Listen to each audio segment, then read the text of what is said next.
আসসালামু আলাইকুম। আমি মোহাম্মদ শাহ আলম, প্রভাষক অর্থনীতি মুজাদ্দিদে ইসলামী আলিম মাদ্রাসা কালিয়াকুর গাজীপুর। প্রিয় শিক্ষার্থীরা, আশা করি তোমরা সবাই ভালো আছো, আমিও ভালো আছি। আজকে আমাদের অনলাইন ক্লাসের বিষয় হচ্ছে আলিম দ্বিতীয় বর্ষ, ষোড়শ অধ্যায় কেন্দ্রীয় ব্যাংক। আমরা আজকে কেন্দ্রীয় ব্যাংকের কার্যাবলী নিয়ে আলোচনা করব। প্রথমে আমরা দেখব যে কেন্দ্রীয় ব্যাংক বলতে আমরা কি বুঝি। কেন্দ্রীয় ব্যাংক হচ্ছে ওই ব্যাংক যে ব্যাংক দেশের সমস্ত ব্যাংক ব্যবস্থাকে নিয়ন্ত্রণ করে এবং যে ব্যাংক সমস্ত ব্যাংক ব্যবস্থার শীর্ষে অবস্থান করে তাকে কেন্দ্রীয় ব্যাংক বলে। কেন্দ্রীয় ব্যাংক দেশের সমগ্র অর্থনৈতিক ব্যবস্থাকে সুচারুভাবে পরিচালনার দায়িত্ব পালন করে থাকে। প্রত্যেকটা দেশেই একটি করে কেন্দ্রীয় ব্যাংক আছে। আমাদের বাংলাদেশের কেন্দ্রীয় ব্যাংক হচ্ছে বাংলাদেশ ব্যাংক। তো ব্যতিক্রম হচ্ছে এইটাই যে একমাত্র মার্কিন যুক্তরাষ্ট্রে দুটি কেন্দ্রীয় ব্যাংক আছে, আর অন্যান্য দেশে প্রত্যেকটা দেশে এক একটা করে কেন্দ্রীয় ব্যাংক আছে। আর এই কেন্দ্রীয় ব্যাংকের বেশ কিছু কার্যাবলী সম্পাদন করে থাকে। আমাদের আজকের বিষয়টাই হচ্ছে কেন্দ্রীয় ব্যাংকের কার্যাবলী। প্রথমটা হচ্ছে যে আমরা দেখব যে কেন্দ্রীয় ব্যাংকের প্রথম কাজ হচ্ছে নোট প্রচলন করা। আমাদের বাজারে বিভিন্ন ধরনের নোট দেখে থাকি, কাগজি নোট। এই কাগজি নোট প্রচলনের একমাত্র কর্তৃত্ব হচ্ছে কেন্দ্রীয় ব্যাংকের। এই কেন্দ্রীয় ব্যাংকের মাধ্যমেই এই নোট প্রচলন হয়ে থাকে। যত আমরা 2 টাকা, 5 টাকা, 10 টাকা, 100 টাকা, যত টাকার নোটই আমরা বাজারে দেখে থাকি, সমস্ত নোটগুলা কেন্দ্রীয় ব্যাংকের মাধ্যমেই পরিচালিত হয়। তার মানে কেন্দ্রীয় ব্যাংকের প্রথম কাজ হচ্ছে নোট প্রচলন করা। দ্বিতীয় আমরা দেখব যে কেন্দ্রীয় ব্যাংকের কাজ হচ্ছে যে কেন্দ্রীয় ব্যাংক হচ্ছে অন্যান্য ব্যাংকের ব্যাংক। আমরা দেখব যে বাংলাদেশে বিভিন্ন ধরনের ব্যাংক আছে, বিশেষ করে বাণিজ্যিক ব্যাংক আছে, বিশেষত আর্থিক প্রতিষ্ঠান আছে। সমস্ত ব্যাংকগুলোকে কেন্দ্রীয় ব্যাংক অনুমোদন করে থাকে। কেন্দ্রীয় ব্যাংক যদি কোনো ব্যাংকে অনুমোদন না করে, যদি কোনো ব্যাংকে ব্যাংক পরিচালনা করার দায়িত্ব না অর্পণ করে, তাহলে ওই ব্যাংক সে তার কাজ করতে পারবে না। এজন্য আমরা বলে থাকি যে কেন্দ্রীয় ব্যাংক হচ্ছে অন্যান্য ব্যাংকের ব্যাংক।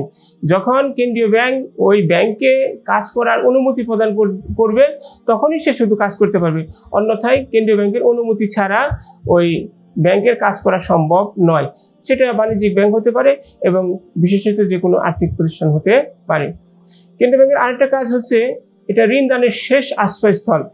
এখন কোনো কারণে দেশে যদি ভূমিকম্প, খরা, ঘূর্ণিঝড়, জলোচ্ছ্বাস, টাইফুন বিভিন্ন কিছু হয়ে থাকে, তাহলে দেখা যায় যে অর্থনীতি যদি ক্ষতিগ্রস্ত হয়ে যায়, সেক্ষেত্রে বাণিজ্যিক ব্যাংক এবং বিভিন্ন ধরনের বিশেষিত আর্থিক প্রতিষ্ঠানগুলা ঋণ দান করতে করতে যদি তারা এক পর্যায়ে নিঃস্ব হয়ে যায় এবং সর্বস্ব হয়ে যায়, তাদের যদি ঋণ দান করার মতো কোনো অর্থ হাতে না থাকে, তাহলে কেন্দ্রীয় ব্যাংক তার কাছে যে গচ্ছিত টাকা আছে সে সেখান থেকে অন্যান্য ব্যাংকে ঋণ প্রদান করে থাকে। এই জন্য আমরা বলতে পারি যে কেন্দ্রীয় ব্যাংকটা হচ্ছে ঋণ দানের শেষ আশ্রয়স্থল। এখন আমাদের দেশে বর্তমানে যে বন্যা চলতেছে, আমাদের দেশে যে করোনার পরিস্থিতি চলতেছে, এখানে কিন্তু দেখা গেল যে বন্যার কারণে যে বিভিন্ন ধরনের বাণিজ্যিক ব্যাংকগুলো আছে, যে ব্যাংকগুলো ঋণ প্রদান করে থাকে, এই ব্যাংকগুলো ঋণ প্রদান করতে করতে এক পর্যায়ে তাদের হাতে আর কোনো টাকা নেই। কিন্তু গ্রাহকদের যাদেরকে ঋণ দেওয়া হয়েছে তাদেরও ওই ঋণের টাকাটা ফেরত দেওয়ার মতো ক্ষমতা নাই।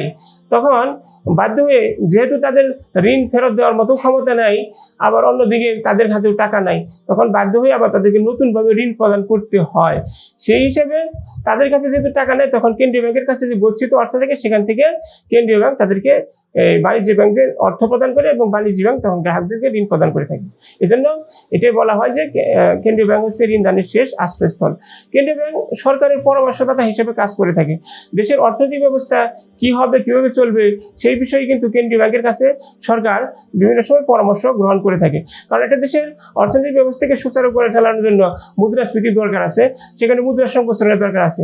কোন অবস্থার প্রেক্ষিতে মুদ্রাস্ফীতি করতে হবে, দেশের অর্থনৈতিক ব্যবস্থাকে ঢেলে সাজানোর জন্য কোন ব্যবস্থাতে মুদ্রা সংকোচন করতে হবে, এই বিষয়ে কেন্দ্রীয় ব্যাংক সরকারকে পরামর্শ হিসেবে কাজ করতে পারে এবং কেন্দ্রীয় ব্যাংকের পরামর্শ অনুসারে সরকার সেই কাজটা পরিচালনা করতে পারে। অতএব আমরা যে বলতে পারি যে কেন্দ্রীয় ব্যাংক হচ্ছে সরকারের পরামর্শদাতা।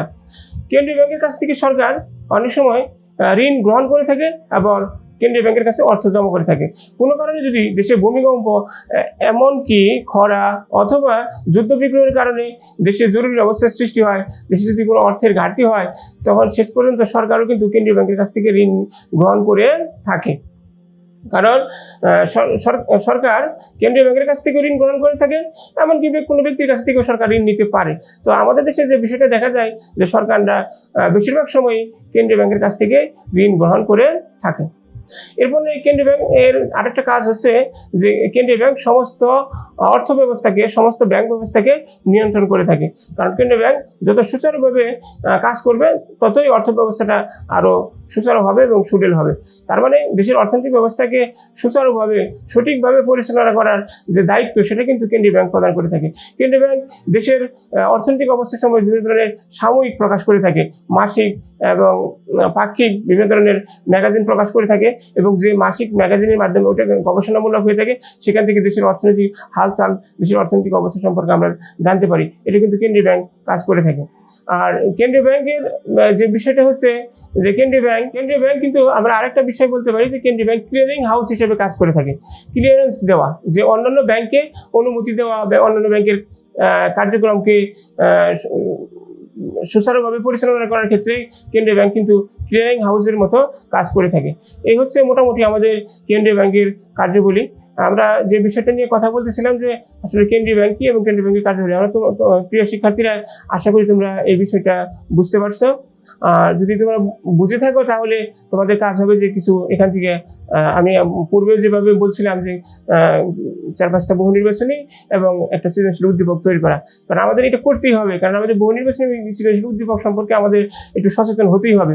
যখন আমরা এটা করতে পারবো তাহলে কিন্তু আমাদের পরীক্ষার সময় আমরা অ্যান্সার করতে পারবো। এখন বর্তমান সময়ে যে শিক্ষা ব্যবস্থা, সেখানে কিন্তু সৃজনশীলের প্রশ্নপত্র আগের মতো গদবাধা কোনো প্রশ্ন হয় না, এখানে উদ্দীপক থাকে এবং উদ্দীপক থেকে প্রশ্ন করতে হয়। তোমরা যদি উদ্দীপক সম্পর্কে একটু সচেতন হও, একটু সুচারু হও, একটু সচেতন থাকো, উদ্দীপক যদি তোমরা নিজেরা তৈরি করতে পারো এবং সেখান থেকে উত্তর তৈরি করতে পারো, তাহলে দেখা যাবে যে পরীক্ষায় তোমরা ভালো অ্যান্সার করতে পারছো।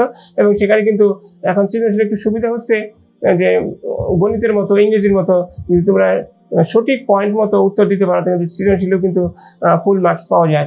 এখানে কিন্তু নাম্বার কাটার কোনো সুযোগ নাই। তা আমরা আশা করবো যে সৃজনশীলের এই যে উদ্দীপক এবং বহু নির্বাচনী তোমরা তৈরি করবে, তাহলে তোমাদের পরীক্ষা, পরবর্তী সময় পরীক্ষায় তোমরা ভালো করতে পারবে। তো এই বলে আমি ক্লাস শেষ করছি। সবাইকে ধন্যবাদ। আসসালামু আলাইকুম।